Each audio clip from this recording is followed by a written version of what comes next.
Naninigarilyo ka ba? O may planong magsimula?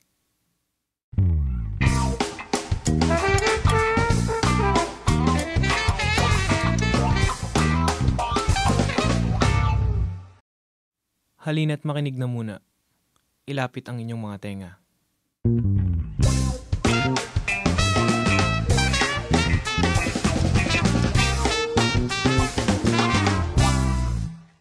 Pakinggan ang mga problema at iba-ibang mga storya.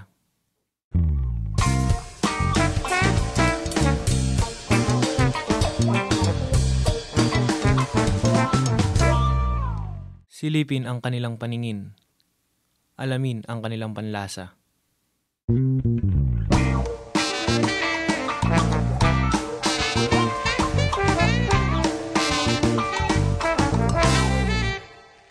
Sa isang bisyong kanilang sinimulan, ngayon ay hirap tigilan.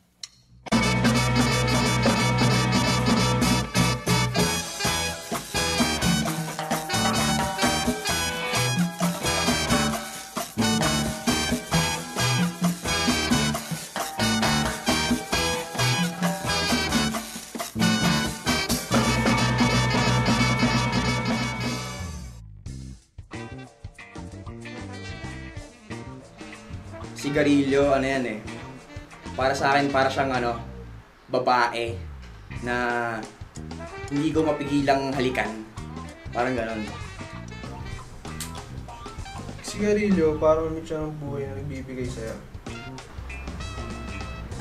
Parang laro-laro lang siya nung umpisa. Masabi ko sa Yossi, matagal ko nang kasama yan sa maraming pagkakataon. Para sa akin, ang sigarilyo, parang temporary satisfaction for craving. Bakit ako naninigarilyo? Masarap eh. Kasi nakasanayan na. Simula high school pa lang. Pang-release ng stress kasi nga, ang bigat ng trabaho. Mas lalo pag stressed ako, ito lang nakakatanggal. Tsaka parang outlet mo na rin siya for stress, boredom, lahat. Yun na yun. Para sa akin, pagtanggal ng stress, minsan pag walang magawa, sigarilyo lang. Para sa akin, mas effective pa siya sa kape. Mga energy drink. Marelax ng konti. So, syempre, para sa akin, daan ko na sa Yossi.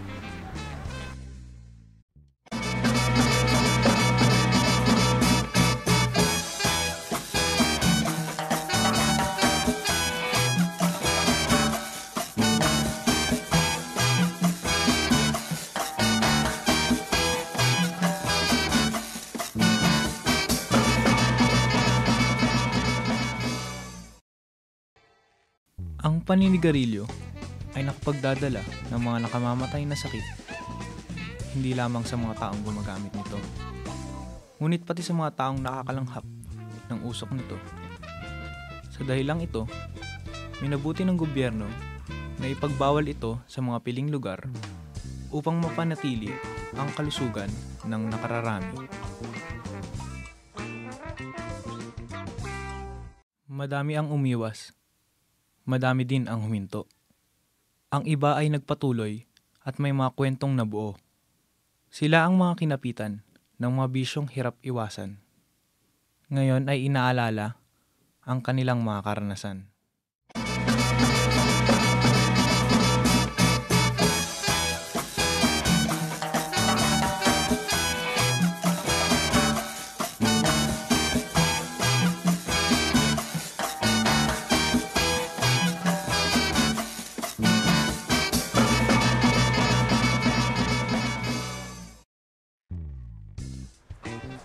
Di malilimutang karanasan,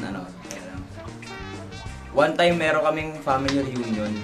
Tapos nakita ko yung mga tito ko na nag-yosi. Yosi-yosi na ako, syempre pamilya yan eh. Hindi ka naman pwede mag-yosi sa harap nila. Wala, ginawa ko. Pumuha ako sa kahan nila. Tapos sa likod nila, nagkukwentuhan sila eh. Sa likod nila, nag-yosi talaga ako pero patago. Grabe yun. Nakita nga ako ng utol ko, akala ko yung nasusumbong ako pero nag-Yossi din siya eh.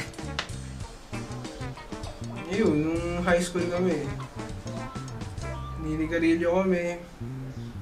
Minsan sa likod pa ng gymnasium ng school namin para lang makapag-Yossi. Pagtas kumain. Meron pa ako naalala, one time kakakain ko lang.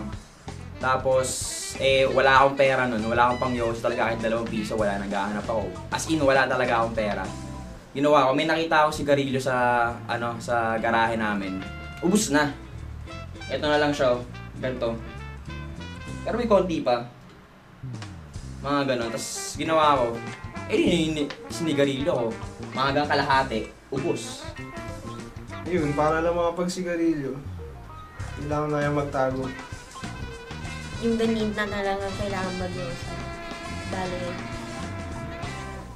Isa sa UP.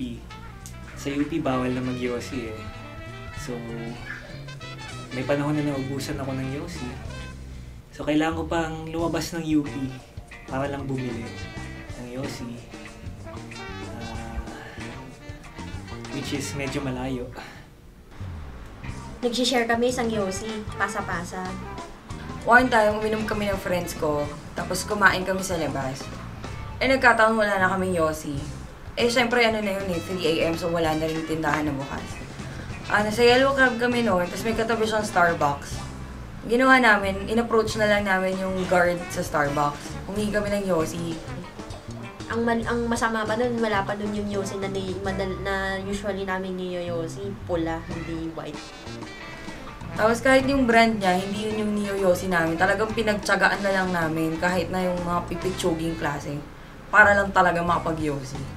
Pag naubusan ako sa bahay, ginagamit ko yung mga Yossi kong gamit na ulit. Meron pa one time madaling araw, tapos gusto ko rin mag-Yossi nun. Na, syempre madaling araw, wala namang sa amin, walang tindahan na 24 hours. So kailangan pupunta rin sa pinakamalapit na 7-Eleven. Sobrang layo nun siguro, mga 2 kilometro, ewan ko. Basta mga 2 kilometro o basta mga ganun kalayo. Di yun, nilakad ko, ako lang mag-isa. Walang tricycle, walang kahit mga ilaw. Sira-sira. Tapos ang dami pa mga tambay, akala ko mabubugbog ako. Akala ko masasaksak din ako dun eh. Masama ang paninigarilyo. Masama ito kahit sa mga nakakalanghap lamang ng usok nito. Narinig ninyo mula sa mga kwento na nagsisigarilyo kung gaano kakapit ang bisyong ito. Huwag nyo nang hayaang makapitan kayo.